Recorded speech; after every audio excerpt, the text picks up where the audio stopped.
you to consider this, because I'm sure this is going to generate some discussion, is how has faith empowered and emboldened your thinking? And Reverend Jackie, when has it, faith that is, moved you from a time of uncertainty to audacity in the face of seemingly unsurmountable circumstances? It's a great question. You know, what I love about our teachings with faith as a power, is one of the 12 powers, is that it's a reminder that we always have it. So even when we feel like we don't, we always have that faith. And what I have learned through my life is that faith gives birth to imagination. Faith gives birth to strength, which is endurance. Faith gives birth to life. I just returned from the Andes Mountains. I took a solo trip to Peru. And you want to talk about audacity. The number of trees I saw growing out of rock with no soil within hundreds of feet. You know, what a beautiful, magnificent reflection of the power of life, and that is faith. So for me personally, having come through trials and tribulations and having the audacity to know that even faith as small as a mustard seed will give birth to life-giving thoughts in my life and in my being. You know, I'm reminded that when you see someone else going through hard times, we admire them. We're inspired by them. We think, wow, they're really getting through this. But when I am going through a difficult time, I feel myself trembling. I feel my doubt. I feel my fear. And so through the power of imagination, if I can take myself outside of my body and imagine that I'm watching myself go through something, and I can see, wow, you're using every resource you have. You're using every last drop, ounce, morsel, and grain of mustard seed of faith that you have to get through this, and look at you doing it. Because if I stay in my body and I feel that I am depleted and that I don't have enough strength to get through this, that I don't have the audacity to move through whatever I'm moving through, then I can give way to those fear thoughts. So that's what my real growth has been to, you know, consider how I hold someone else when they might be feeling that same way, but I'm entirely inspired and moved by the power of life and faith and imagination and strength in other people. Thank you for that question. Yes, thank you for your answer. I love the example. You know, we've all seen life coming up out of a crack in cement, you know, but to see those trees coming through where there is no seemable feeding life force, that reminds me of the quote that we are, you know, also provided for us watching online. It's unlocking the great spiritual machinery. You know, when there seems to be nothing feeding us, it is the source within us that feeds ourselves forward. So Reverend Kathy or Reverend Chris, have you got any thoughts you'd like to add about that great spiritual machinery and activating our faith through trials and tribulation? I do. Great. Jackie, thank you for the beautiful setup of that about trees growing out of rock. When I consider, you know, how has faith empowered and emboldened my thinking and my living, it takes me back to the Baptist Methodist churches of my youth. And every now and then there'd be a guest that comes through, and at some point in the message they'd be like, we got to keep the faith. And so for me, I mean, I didn't know if we kept it in the back of the refrigerator next to that questionable bowl, or if it's in the back corner of the closet next to the bag that says, what was I thinking, or is it in the garage with the seasonal decor? You know, where do we keep it? And because I can be real literal about it. And what I started to realize is that not only do I have faith, it's not given to us in a quantity or in a measure. And I don't think we can run out of it. You know, that we got to go to the online service and have it delivered to our doorstep. What I started to look at faith as an activity. facing. I added the suffix ing, which means it now brings it into the activity of my living, my breathing, my laughing, my crying, my lying, whatever it is that I am doing in that moment. And that's when I could get to the power that you spoke about, the power of strength and resilience. Because if anybody says, Beasley, what are you doing? I'm facing. Beasley, where you been? Facing. I mean, it's kind of like going fishing. It's fishing is fishing, and facing is facing. But I believe that when we find ourselves in the activity of facing, that it stirs up that resilience that's naturally within each one of us, and it allows us to rediscover that mustard seed that we have been given and that we are for the world.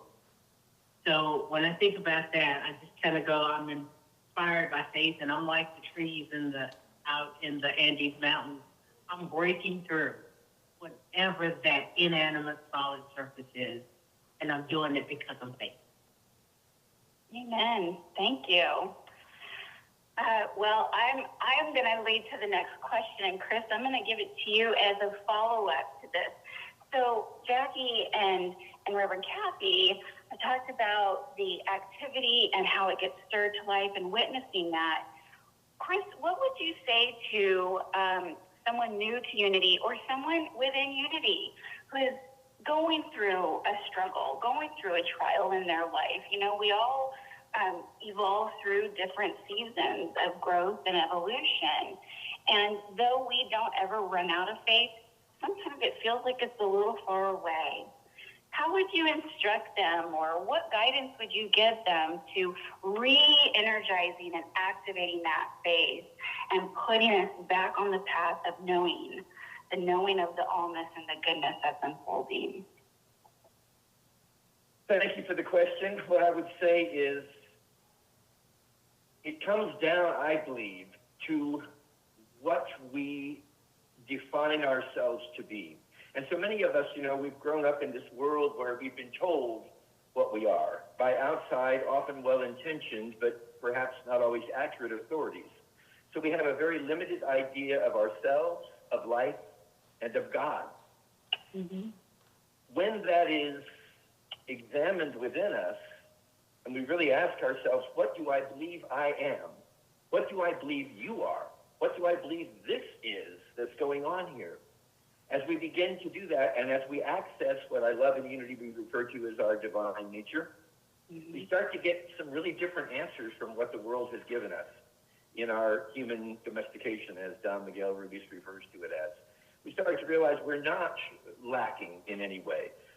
You know, we've been talking about how faith is always present, but sometimes we're not able to access it. Well, if we can reconsider the identity that we've claimed for ourselves and begin to really recognize the truth of what we are, which is, to me, what the Unity teaching is all about, that we are children of God. And, you know, come on, how does it get any better than that? We're children of God. As we do this, we begin to then open up, as the Fillmores taught, the co-founders of Unity, in these innate 12 powers within us, the faith that is within us. So my encouragement would be to invite an individual to see any challenge or difficulty as a God-given opportunity to reconsider what they've defined themselves to be, and to begin to live out of a new awareness of all the strength, all the power, all the faith, all the glory, all the beauty that's within us. Wonderful. Thank you so much. So Reverend Kathy or Reverend Jackie, I love your description, faithing as an activity, right? So what does faithing look like to you? How do you apply that in your personal life and in your spiritual growth? Jackie, would you share? Yeah, that's great. I love that too. Faith as a verb, it's taking that next step, you know, when you don't see the staircase, right? Uh-huh.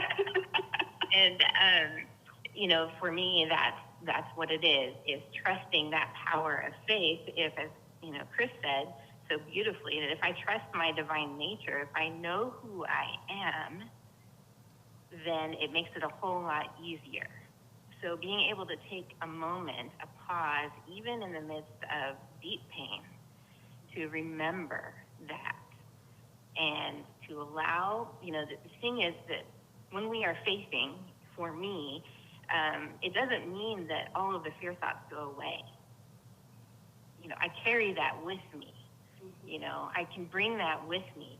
Now, the burden will naturally lighten the more I move my feet, the more I move my thoughts, the more I move myself into that knowing of who I am, and into that power of faith, but not always as fast as I want those fear thoughts to go away, not always as completely. I would like all of those fear thoughts to go away. Sometimes you're crossing the finish line, and you're still carrying some of that crud with us.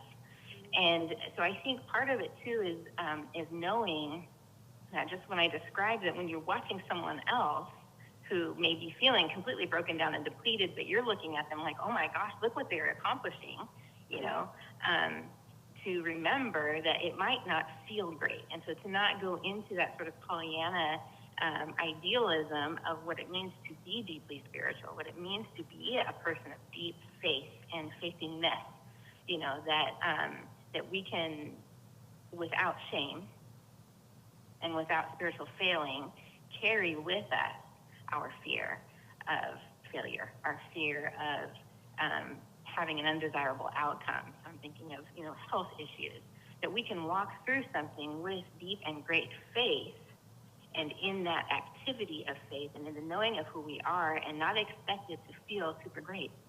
Mm-hmm. And that's, to me, is really important to remember. Yeah. Because if I can remember that, it can come with me, then I don't have to focus on it. That's just some baggage I'm bringing along for the ride. But what I can focus on is, who am I? What am I doing here? And am I walking in the knowing of who I am and what is mine to do? Yeah. It sounds a lot like do it anyway. Yeah. Yes, be scared. Yes, in pain. Yes, unknowing. Yeah. Do it anyway. Keep going. Yeah. Keep going. Keep going. Keep going, everyone. And be super compassionate and loving toward oneself in that process. Jackie, thank you, because I really do think sometimes especially in unity, we can become a little overly optimistic in terms of our ability to just embrace ourselves wherever we are, whatever the experiences we're going through, whatever we're feeling. Yes. Very good point. Yeah. Yeah. Thank you. So Reverend Kathy, the coiner of the phrase faithing for this conversation, and I think we're all taking that soundbite with us for the rest of World Day of Prayer and wherever we are. What does faithing, the activity of stirring that faith to life, look like for you? You know, when we look at things in the physical and the natural, we look at mountains. Jackie just came back from the Andes Mountains. We got Rocky Mountains, Appalachian Mountains. Mountains got a name. And what I've learned to do is, when I am standing at the base of whatever that mountain is in my life, I call that thing by name. Because I needed to have, I need to get its attention so that I can focus my intention. And Jackie, thank you for normalizing the idea that fear doesn't go away. I mean, it's like the crumbs down in the bottom of your bag. You know they're there. It's like the dust on your sandals. You know it's there. It doesn't go away, but what it does is it allows you to shift your attention to the activity of faithing. And when I'm faithing, I'm not fearing, because I can freak out with the best of them. And it's not always cute. And so when I am faithing, I stand a little taller. I breathe a little easier. And I'm able to be more fully who I am, where I am in that moment. So for me, I have to call the thing by name. Because I don't want anything else to get in here, whatever's ready to come out of me on it.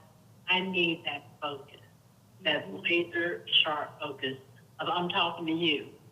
Our time together is done. Let me get the door for you. Please don't make it a residual, whatever that is here. Right. I will not see you later.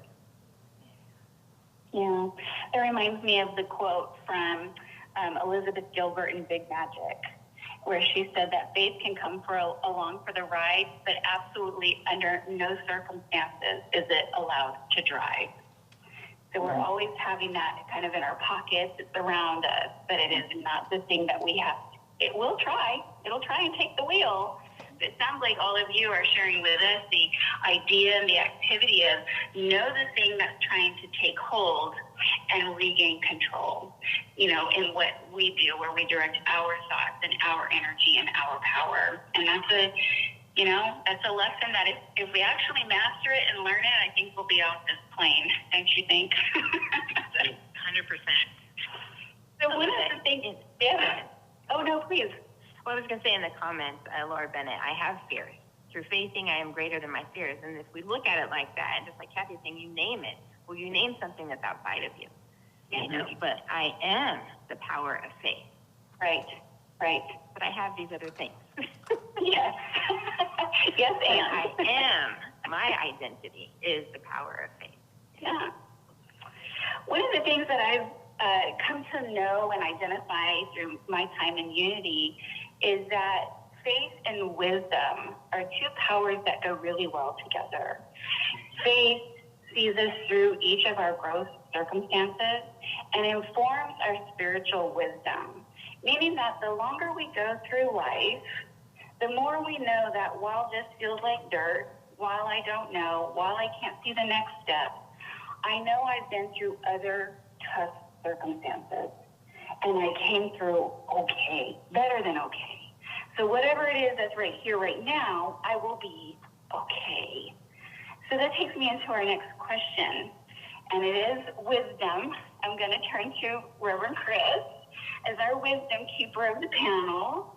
And my question for you, Chris, is how has your faith grown and matured, especially through the cycle of disappointments and heartbreak and tough times? What has that taught you? And how do you view that as your spiritual faith now, as opposed to some arbitrary death?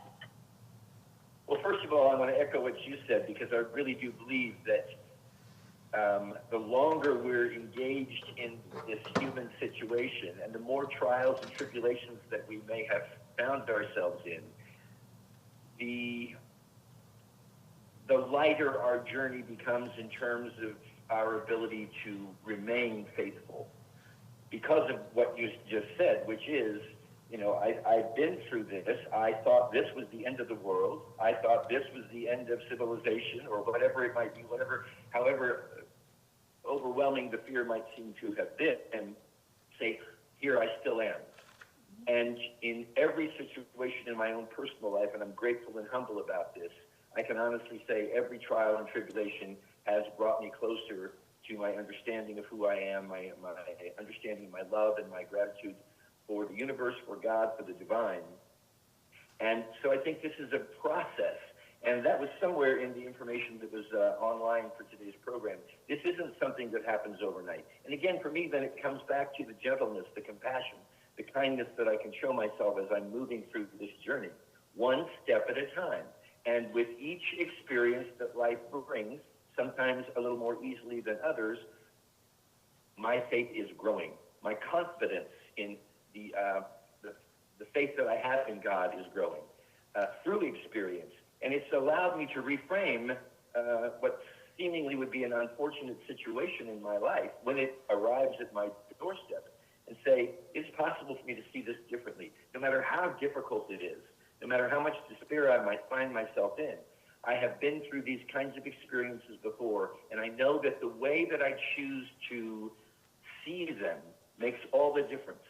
So the sooner I can get in there and say, there is possibility, there is potential, there is the ability to grow and to become a person of greater appreciation and love in this world, which to me is what the world needs right now, for each of us to move through this journey, arriving in this place of greater faith and the ability then to be more beautiful extensions of God's love in the world. Wonderful. Thank you. I love that you touched on, well, you answered the question perfectly and beautifully, and we do evolve every time. Yet, when we come up to that next growth opportunity, you know, we kind of get into the mud of things. And I wonder if you could share, how do you cheer yourself on? How do you get yourself back into a positive state where there's not woe or fear or doubt driving, to re-reference that metaphor. But what is the tool that you reach for, Chris? The tool that I reach for is prayer, and prayer in the sense of what I was speaking about last night with the three different manners of prayer: the prayer of despair, the prayer for repair, the prayer to be aware. So the prayer becomes, first of all, self-awareness, to become aware of what voice I am listening to. Course in Miracles tells us repeatedly there are two voices, two choices, love and fear. And doing what I can do to, as we've been discussing here, embrace myself as I may be listening to the voice of fear, which is always the voice of doubt, insecurity, panic in some cases, despair, and ask whatever I define my higher nature to be, to guide me through the steps, which to me is the process of religion in someone's life. What steps, what are the practices that I can employ that will move me from an inauthentic understanding of myself to authenticity, to the real divine that is within me? That voice will always come through. The question is, at what point am I able to be attentive enough to hear it, to listen to it, and to have the confidence to follow it? Yes, perfect. Yeah, thank you so much. Reverend Kathy, I want to turn to you and ask a similar question, because I know that you have broad thoughts on what we know and visualize as conventional prayer and what that looks like. You know, you and I have talked oftentimes about getting out of meditation cushion and sitting in lotus position and getting lost in the silence. But I know you also have many other thoughts and theories around the activity of prayer. So when you're going through a challenge, when you're in another growth cycle, what kind of tools and activity, what does prayer look like for you in those circumstances? Oh my gosh, you're going to make me talk about this in front of all of you. I am. You're welcome. Because when I am going through, the last thing that my body, physicality can do is go sit in the corner, wrap myself in Nana's prayer shawl, and rock and hum. I can't do it. It's too much energy. And so for me, prayer starts to take on the shape of things like walking, dancing. I have a small dog who loves to go outside and smell every individual blade of grass. And we live in the country, so it's a lot of grass. And so I go on long walks. I sing. I will hug a tree or stop and have a conversation with the tree. And so for me, prayer takes on whatever it is I need in that moment. I also fancy myself an artist. I'll go out to the garage in all that heat and paint. And what I find is that prayer is moving it from within me out into the life that I'm living. So whether I dance it out, sing it out, run it out, walk it out, I need it to move. And so I get up out of my quiet prayer corner and fold up Nana's prayer shawl. And I go for a stroll, a run, ride my scooter. My favorite is carpool karaoke. Just turn the music up real loud, make up the words to the song, and let the windows down and just go. All of that is prayer.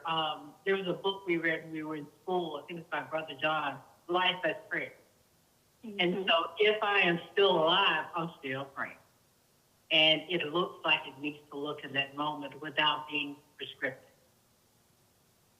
Amen. Reverend Jackie, Reverend Jackie, anything you'd like to add to that as well? Yeah, I love all of that. The power of prayer and meditation and the communion with the divine, wherever you find yourself, and to be willing to see the presence of God all around you and as an opportunity to commune.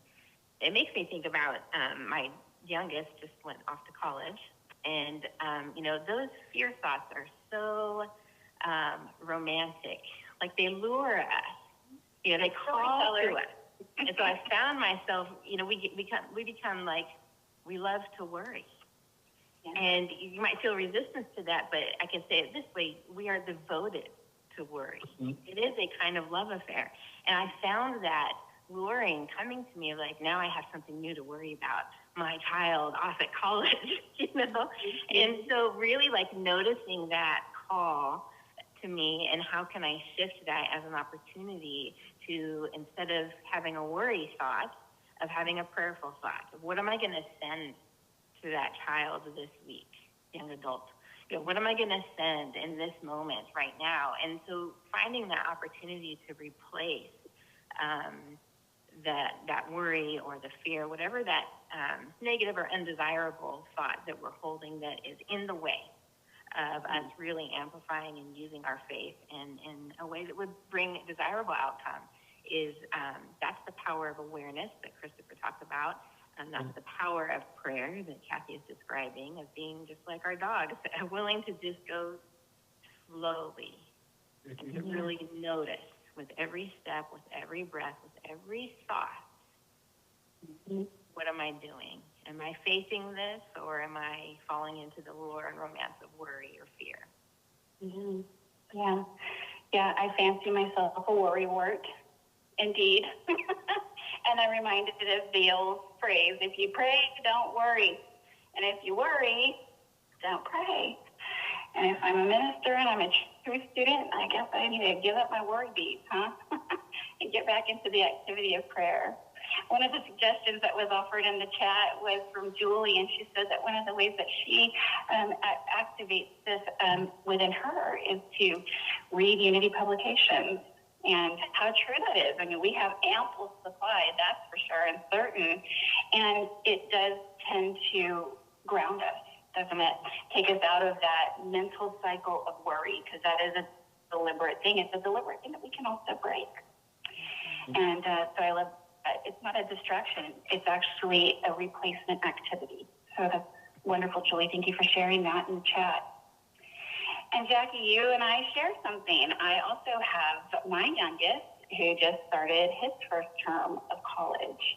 And that brings us to the understanding and recognition that there's something that we share unknowingly. Through the tapestry of spirit, we know we're all one, that's sure. And we're all having our human experience in parallel to one another. So our last question is, what are the ways in which we can join our faith with others in response to communal crisis or collective needs? And a follow-up that I want you to just think on with your answer is there a particular issue that is lying heavy on your heart but you feel powerless to address alone? Reverend Kathy, I'm going to start with you for this one. Thank you. It's a great question.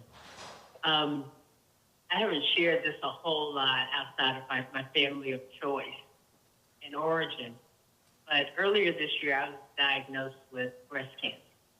Sitting in this room, in this chair, staring at the screen, and every Unity teaching quote, it just flowed right out of me, and it made room for fear.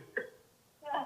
So what I found myself doing in joining with others is I called my minister, who called her father, who called a whole bunch of people and asked them to pray. And so for me, faithing, I had to trust and connect to the faith of others. Because there were moments during this year, during treatment, during whatever, that I was doing good to have my eyes on. And so if you ask me how to spell faith, I might have been able to squeak that out. But I was able to rest in the arms of faith of others and connecting and trusting and breathing and believing. And I had this notion about believing. Belief requires our participation. So it wasn't enough just to cast the cares out and not worry about it. I still had to participate. That if we are praying for healing, the power is not in the praying for healing, but it was in the willingness to be healed. I had to release all the thoughts in terms of how I described myself and how I saw myself, even how I engaged myself today, because I am fully healed, cancer-free. And I had to say that to myself every day until my body said, all right, sis, we did it. Us too. So every cell in my body had to agree. And here's the funny thing in our household, my wife is not by any means a unity at all.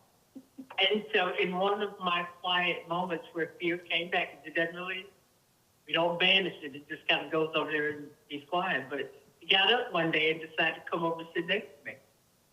Put her hand on my shoulder, and she said, I know your word. I know on some level you're afraid. She said, but we're going to pray like Myrtle. And I had a Scooby-Doo moment, but I couldn't say anything. I was like, and see, all of these Sundays and all of these messages, she was listening. Something in her connected to that healing story. Something in her allowed her to face in that direction. And so when there is a communal crisis, that we may gather around it, but there is something about that bonfire of change that gets lit. That we're no longer gathered around the crisis. We are gathered around the desired outcome. And I think that that becomes our response. I'm not here around the crisis. It's like, what do we want? I feel like I work at a drive-thru. And I'm like, what do you want? There's the menu. We got faith, we got wisdom, we got strength. You want fries with that? You know, it is that sort of living. So it has been a journey of faith and healing. And I'm grateful for the lesson and the blessing that has allowed me the strength to be here today. So I think that joining our faith with others, I love the fact that our organization is called Unity.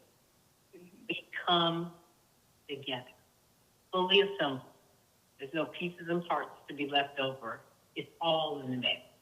And so I'm grateful for that, knowing and to be a part of such an organization that teaches and demonstrates the truth that we know. Thank you.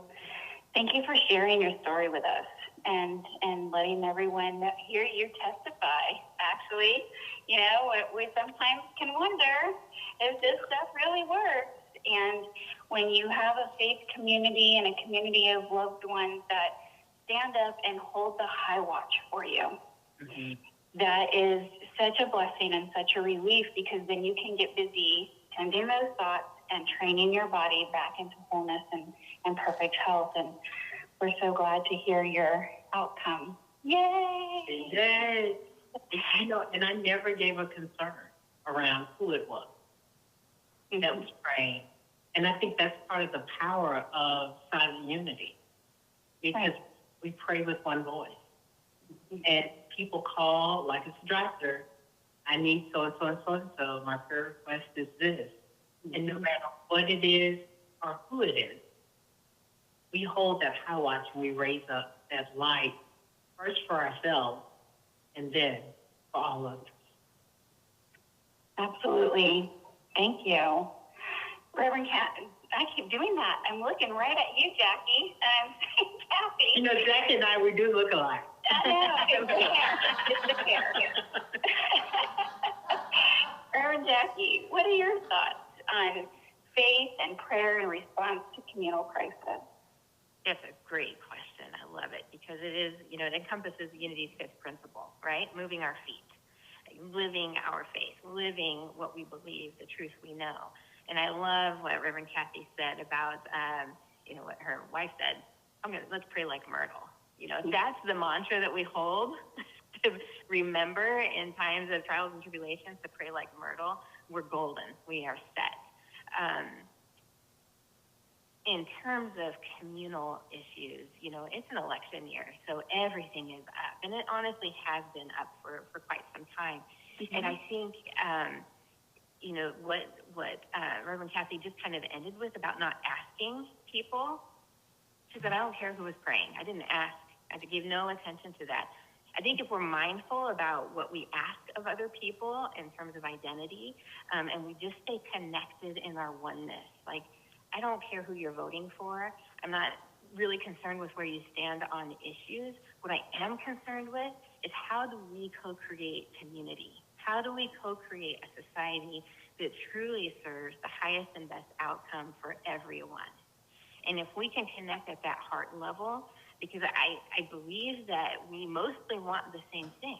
We want a good life, right? Which means we have our needs met and that we have a creative and thriving society in which we are all able to live freely, free of discrimination, and able to be supported in what we want to do in the world that contributes to the world. So for me right now, I have a big practice of mindfulness around that, about meeting people face to face, heart to heart, and being in the question of how can we come together to make this moment, this activity, this project, whatever it is, better for all people. Yes, thank you. That leads to a wonderful follow-up question for you, Reverend Chris. How can you connect with others and activate your combined faith to move mountains? What Reverend Kathy has shared and Jackie is also, those are two huge examples. So how could we combine our faith to really tackle some of those collective mountains? Well, I think it begins by, again, come back to the identity question, realizing that we are spirit. As spirit, this talk about oneness is more than just talk. We really are connected, and that there is a collective human consciousness that each of us is making a contribution toward.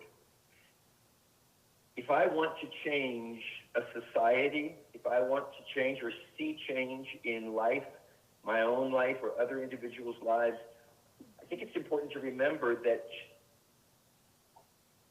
that which I am, that which I believe myself to be, it's that which I am pouring into this collective. And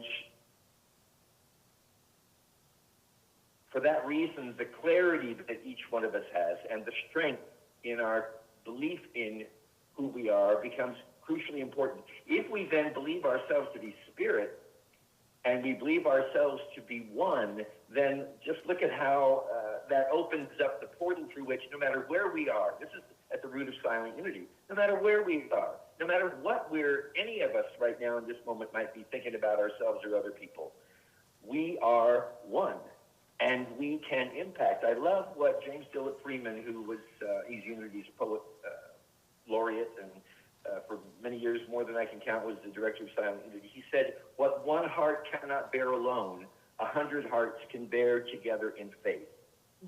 And I love that, because we can move jointly together in unity in addressing these concerns that we may have about the external world. And I think first and foremost is, what am I contributing right now in this moment? You know, am I contributing thoughts of harmony, peace, equality, love, unity? Or am I contributing thoughts of divisiveness, defensiveness, condemnatory judgment? And you know, I've been in this movement all of my life, but I still have to say there are those moments that I'm not particularly proud to say, but true confessions here, there are those moments when I am contributing divisive thought, when I am contributing condemnatory judgment. So to become more aware of that, and then to open myself to realizing this unity I have with all people everywhere, and that is that life on this planet is the result of the collective consciousness of each and every one of us. So, and that's what I love about unity and silent unity, is that we can come together with this understanding, and that's where I think we're making a bigger difference in the world than we may ever be able to fully comprehend. Yes, I agree. Thank you. I saw a comment in the chat that said that faith requires participation. Faith requires participation.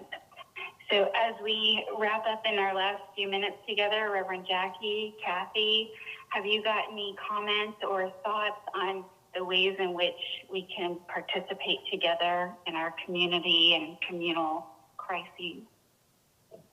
I do. Chris, as you were talking, I was reminded of the children's story Stone Soup, where the trainee chief of the town knocked on the doors, and they're getting salt and pepper, getting root vegetables, and everybody's like, no, And so the stranger went to the middle of town, built a fire, set up the pot, and started to stir it.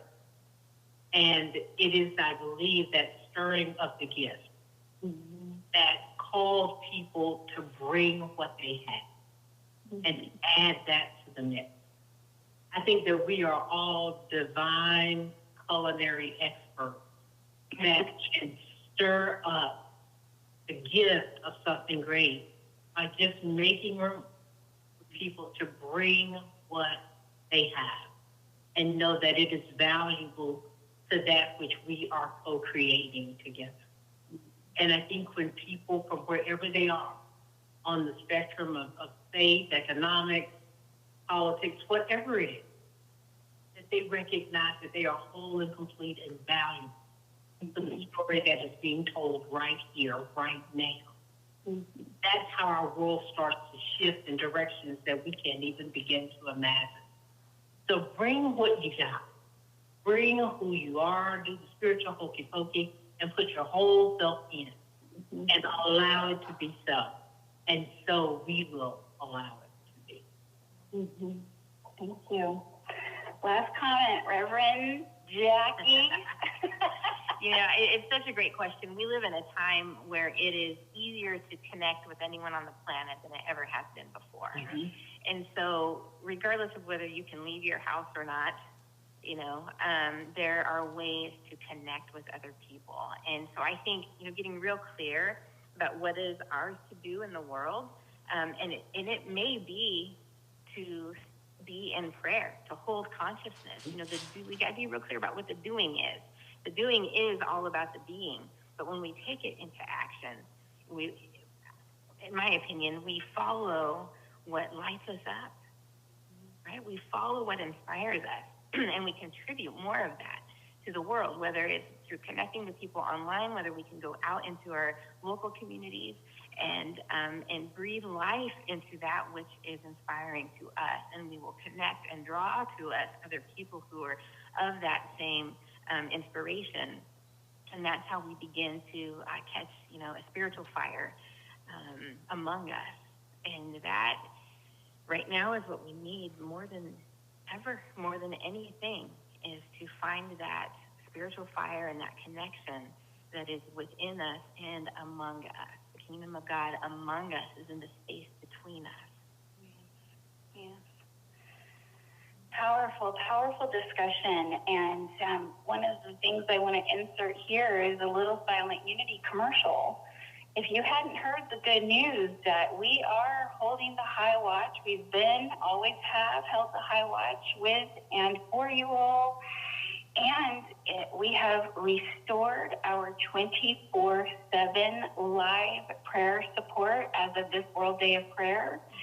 So when you find yourselves unable to hold the truth of who and what you are and need to borrow a cup of faith from Silent Unity, we are here for you. And I want to wrap up thanking our panelists, Reverend Kathy, Jackie, and Chris.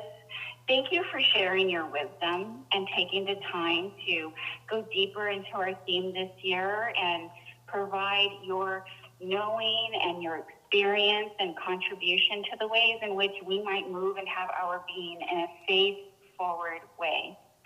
So we are going to close knowing and affirming that in all things we are faithing, and in that faith we move mountains.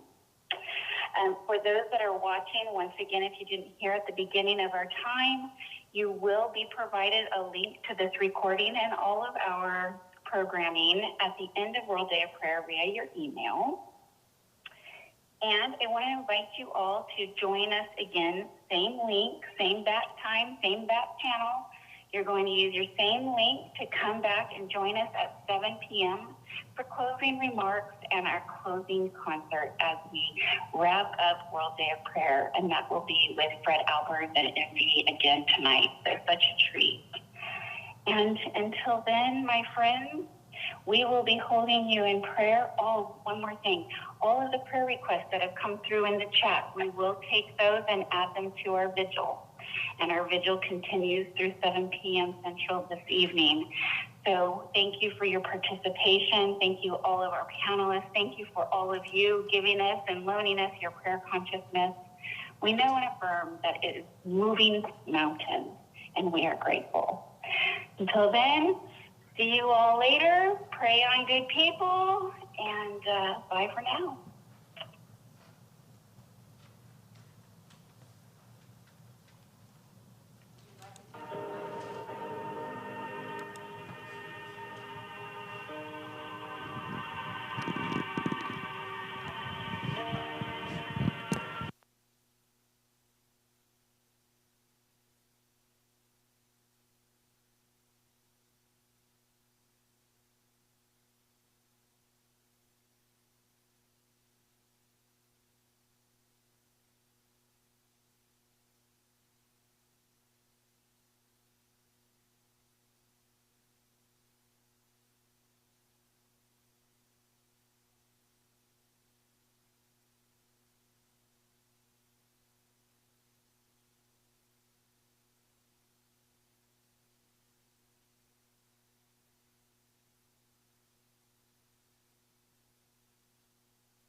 All right.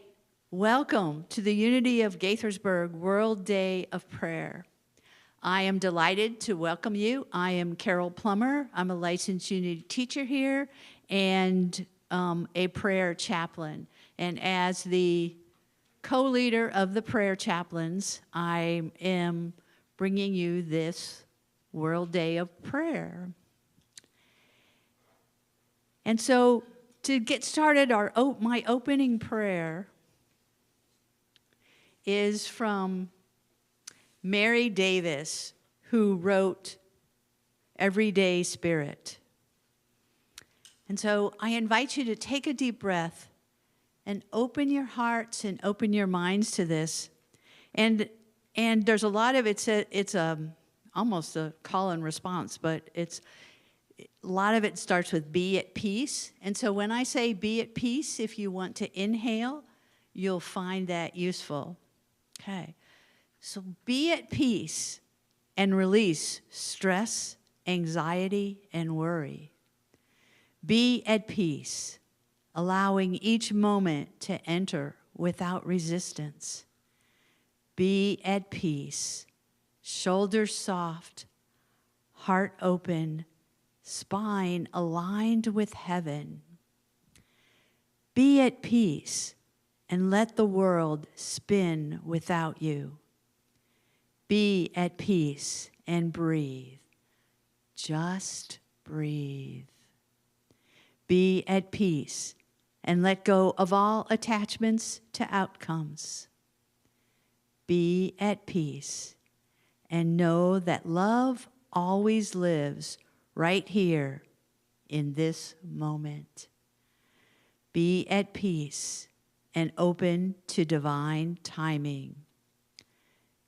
Be at peace and know you are never alone. Be at peace and call on divine assistance for any task. Be at peace and listen for guidance. Be at peace and imagine the highest good for all. Be at peace and make an offering of your day. Be at peace and feel how infinitely loved you are. And so it is with gratitude that I say, Amen. And let's say our affirmation for this World Day of Prayer. Fueled by faith, I move mountains. So say it all together. Fueled by faith, I move mountains. Now, Carol Johnson's going to read the daily word.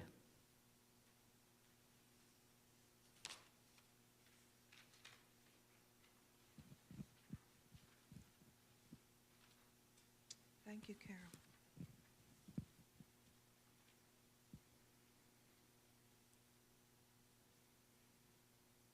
When situations and circumstances weigh heavily on me, I pray to remind myself the problems of the world are no match for the presence and power of God. Prayer helps me keep life in perspective. The things of the world will come and go, just as my fortunes will rise and fall. Prayer may not keep me from life's inevitable low points, but it can help me rise above them. As I pray, I claim divine ideas and trust they will flourish in my consciousness. When I affirm peace, I can more effectively face conflict. Affirming wholeness helps me better know health. Claiming prosperity broadens my experience of the world's richness. In prayer, my faith is strong. And from Mark 11, verse 24, so I tell you, whatever you ask in prayer, believe that you have received it and it will be yours. let's take a moment to just meditate on that. In prayer, I claim my spiritual power.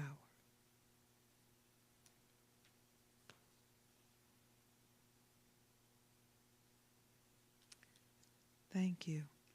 And now we'll have Sharon, who will do the prayer for World Day of Prayer. Thank you, Jerry. The Guiding Prayer for World Day of Prayer 2024.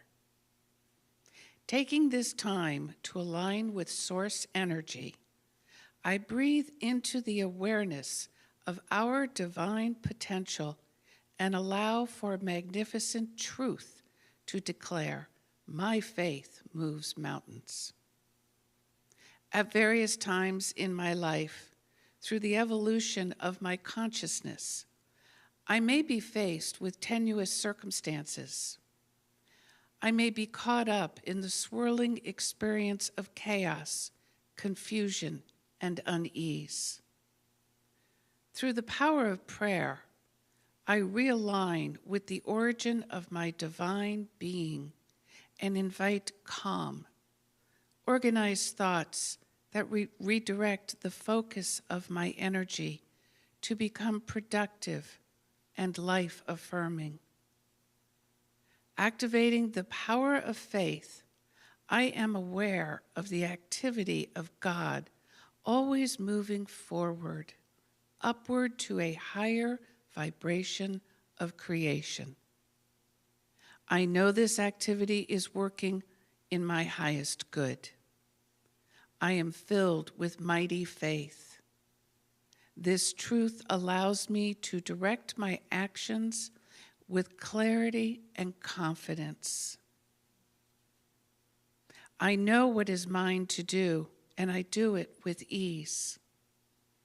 I rest easily when it is time to wait, and I stride boldly when it is time to move forward. Filled with mighty faith, I move mountains to bring about my highest and best expression in all facets of my life. My highest thought comes easily and creates space for healing, greater wisdom, and unconditional love to be expressed through me in my every word, thought, and deed. Aligned in faith, I declare that no thought, no one, and nothing has the power to tamper with that which I am creating with Source. I affirm that I am strong enough to endure the uncomfortable, the uncertain, the undefined, and rejoice in gratitude for what is now my highest good and what is in process of becoming. For it is now, in this time, in this place, in this unity with the one power and one presence, that I declare it as good. And so it is. Amen. Judith. As I thought about standing in my faith, I stand in my power. It's my power, knowing that I'm one with Source. That's, to me, what moves mountains. So this one is what Deletta sang on Sunday. I will say to the mountain that stands in my way, be removed now and cast in the sea. I believe that those things that I say come to pass as long as God's love guides my way. And we're going to do it a cappella. And if you can remember the words and sing with me as soon as you get it. I will say to the mountain that stands in my way, be removed now and cast in the sea. I believe all those things that I say come to pass, as long as God's love guides my way. Yes, as long as God's love guides my way. There are verses too, but I didn't bring them. So sing it one more time. I will say to the mountain that stands in my way, be removed now and cast in the sea. I believe that those things which I say come to pass, as long as God's love guides my way. Yes, as long as God's love guides my way.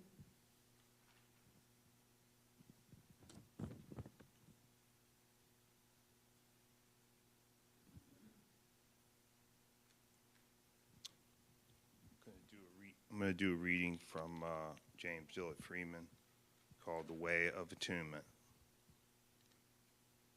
There is a way to get the power of God to do what we want it to do, to heal us when we need healing, to supply our needs when we feel lack, to comfort us when we are troubled, to bring us friends when we are lonely, joy for grief, and peace for pain. Light our path when we are lost and wander frightened in the dark. It is the way that a rainbow is made after rain. It is the way that morning is made following night, and spring is made to come after winter. It is the way that a bare branch brings forth green leaves. It is the way that the mist rises out of the sea. It is the way that an ugly water bug changes into a beautiful dragonfly. Do you know this way? This is the way of attunement. It is the way of being one with the way of things. At the core of being is a rhythm. When you place yourself in tune with this cosmic rhythm, all things work together for you, and you work in harmony with all things. There is a way of things. That is all you can say of it. But learn the way of things and follow the way. Walk in the way, work in the way, and everything will go your way. The universe is God's work. It is made very good. It is made to bring forth good. It is made to move and grow and to unfold and expand. When you move with the universe moves with you and through you and for you. There is nothing you cannot do or be, because all the forces of the universe, all the expanding energies of life, are focused in you and pour through you to come into expression. Thank you. And we're going to continue with reading the list of prayer names that have been submitted.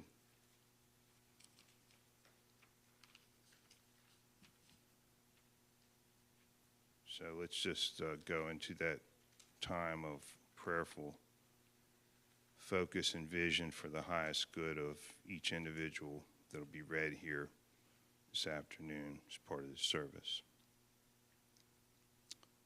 Emily Osterling, Sally Osterling, David Crane, Mitch Thaden, Mika Musterer and family, Tim Flatt, Tom Flatt, Kevin Flatt, Carrie Mounts, Melissa, Mia, Bo, Maxwell,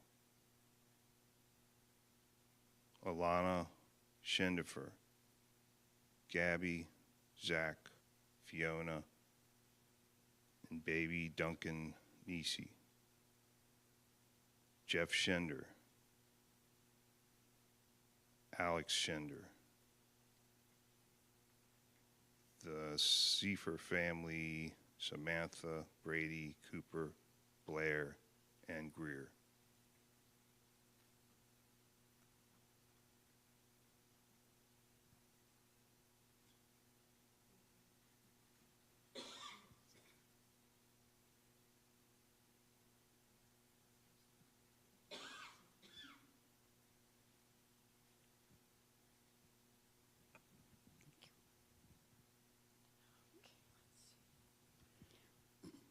Eugenia Robinson, Ron and Judy Brooks, Jennifer Duncan, Jim Parks, John and Kay Duncan, Patty and Rusty Frick, Cindy Woolman and husband Fred Max, Sam and Ethan Woolman, Alexandra and Patrick Frick, Burton Frick, Kamala Harris and family, Roy Carter, Carol Carter, Tim Waltz and family, Betty Kassa and family, the Cuff family, and I would just like to add Nayira and Salih Muhammad.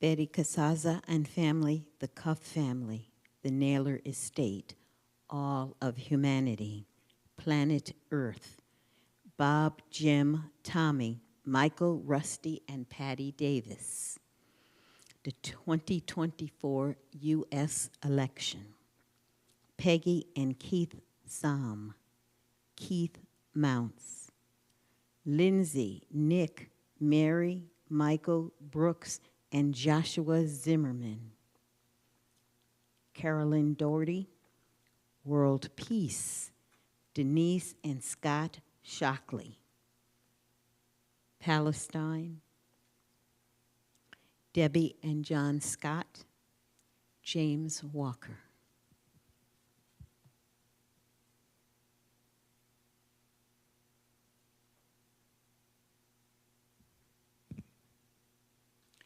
Sharon Doyle, Debbie Biesenbach, Robert Jackson, Joe Vera, Joanne Mangelenio,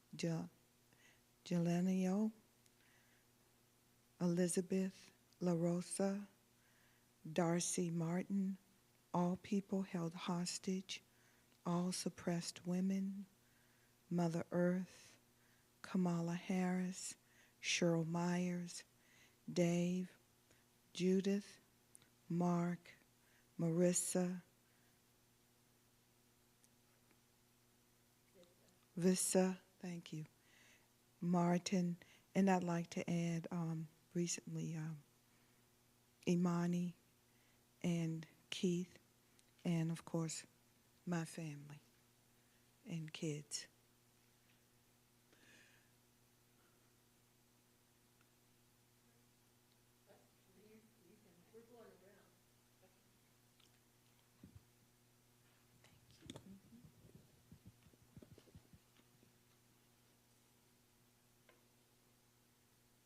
Betty, Dave E., Colleen, Abigail, Jake, Georgia, Judy J., Matthew and family, Kathy and family, Brenda and family, Tom and family, Gwen, Steve, Juanita, Kim, Connie, Polly, Vivian.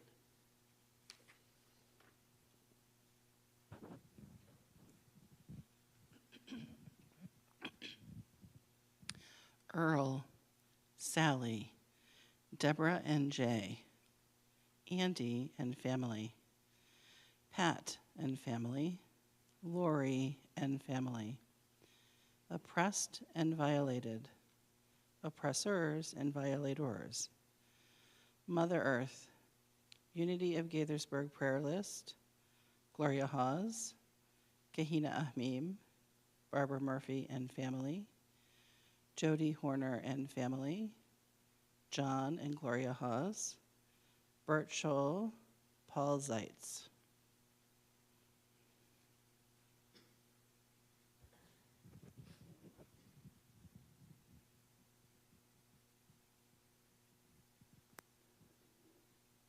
John Jill Rogers, Mike McCormick, Katrina Random, Pam Scully and family, Maura McGuire and family, Mary Bonanow and family,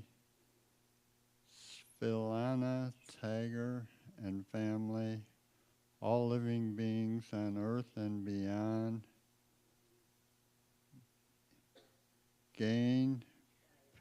Gaia, excuse me, I don't know where that end came. Peace and love and light, Carol and John Plummer, abundance and prosperity for all, Bill Henry and family, Guy and Christine Glosser and family.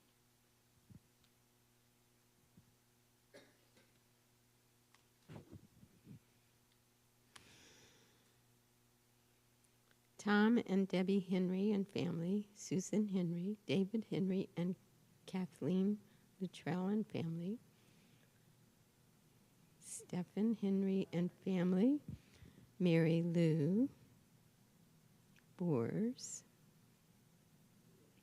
Aria Ping, what?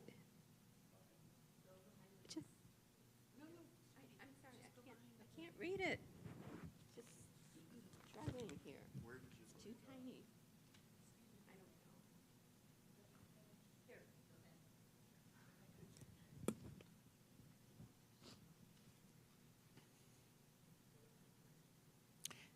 Stephen Henry and family, Mary Lou Boris, Aria Pring, Judy and Romana Valesio, Lila Palaka, Judy Ann, Cynthia Epps, Lance Epps Ash, Cynthia Zeigler, Marilyn Way, Allison Noland, Kelsey Coates.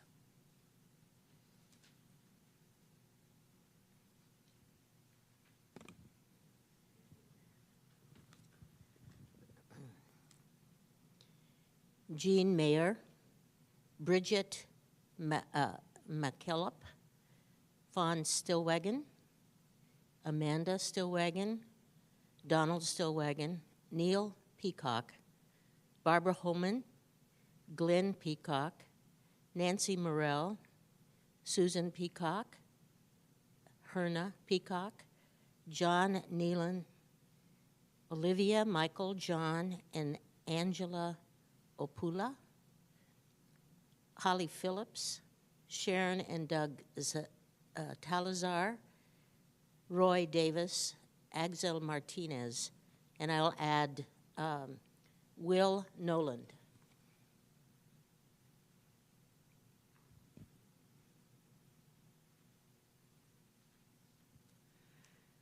Larry Maley, David Ginn, Donna Limerick, Louis, Ira, Anthony, and Edward Joyce, Sharsleal and Lorne Carroll, Joy, Earl, and Francis Pilson, Michelle Minar, Mary Ann Jones, Mike Durant, Michael, Renetta, and Gabrielle Clinton, Betty Venata, Melanie Jewell, Connie Mitchell, and Tim Falaci.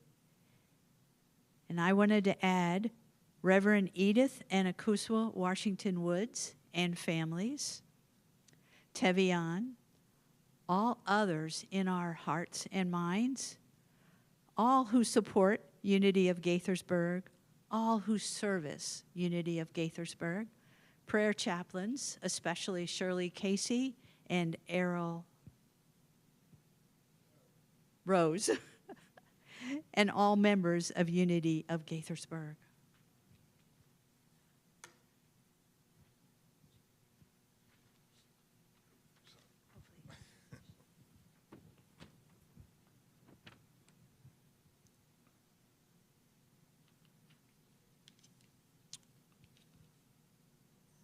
Michael Salfin, Carol Mathis, Barbara Sears, Chris Colburn, Diana Snell,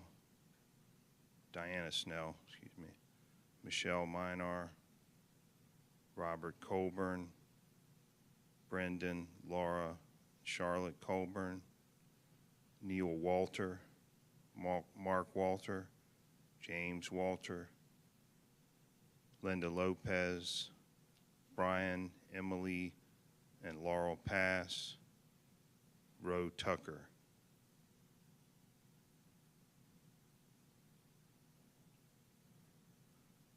Vio Tucker, Simone Tucker, Ken Pouton.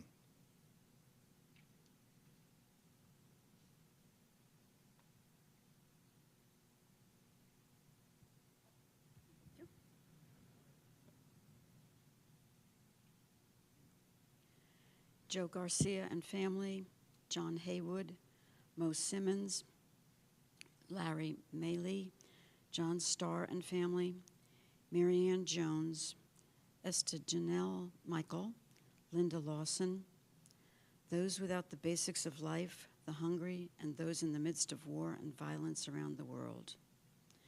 God's creation that is threatened with climate change and other threats. Amen.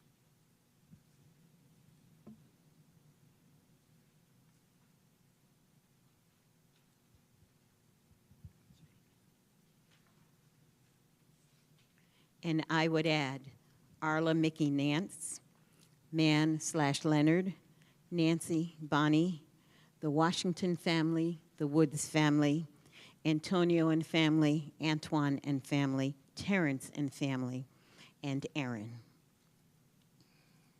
So in closing, I'd like to say, let's all take a collective deep breath in. We're going to do it 3 times. And as we breathe this in, we are breathing in peace, harmony, justice, and just all around joy, prosperity, and abundance for our world community. Breathe in and push it out. We'll do this again. Breathe in and push it out. This last time when you breathe in your intent for this moment and for each and every one of us in the world. Hold it for a count of 5 and push it out with a sound. Breathe in your intent. Breathe in.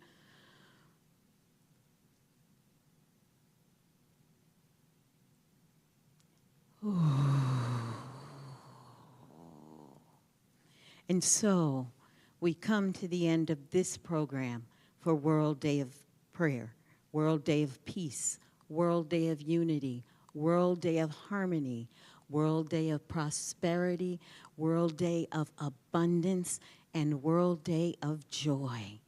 We know, as we listen to those speakers before, and as we know deep within our hearts and deep within our soul, we are the truth we know. We're part of prayer and mindfulness, and we can co-create this world as we want it to be, as we know it to be, and as it can be. We know that the highest and best outcome is out there. We can create a just society and contribute to that heart to heart, soul to soul, person to person. Each of us is walking each other home, and sometimes that means it's hand in hand or shoulder to shoulder, or me reaching back to pull you forward, or you standing behind me to push me, or just sometimes standing in the power and in that moment. We know we can push forward, pull back, step aside, go up, go down, and we can still hold within each of ourselves that we are kind and gentle people. We are gentle, gentle, gentle, gentle humans. We look to the world with collective consciousness. We know, as they said, that faith requires participation. So, as part of our principles, we move forward in action. We move forward in truth. We move forward in power, because each of us is whole, complete, and valuable. I heard somebody say that we all have spiritual hokey dokey. So let's take our spiritual hokey dokey out there in the world. Hokey pokey, hokey dokey, hokey pokey, hokey hokey. Let's take that, and whether that's through dance or song, or it's through prayer or peace, or it's just through sitting in the silence, we are all connected. So we look forward, and the question always is, what is mine to do? And so I also heard about breathing life and spiritual fire being among us and not between us. I'm going to say that again. Spiritual fire being among us and not between us. So I'm inviting each of you to borrow a cup of faith. And so when you walk through these doors, but as you drive out of the parking lot, know that each of us has in our pocket, whether that's a pocket here, or wherever that is, we each have a cup of faith. And it becomes important to share that cup with each other, but also share that cup of faith with those who we have challenges with. Because each of us moves forward because we are divine blessings. We are blessings and we are blessed. And so it is. Ashe, Ahim, Aho, Namaste. Thank you.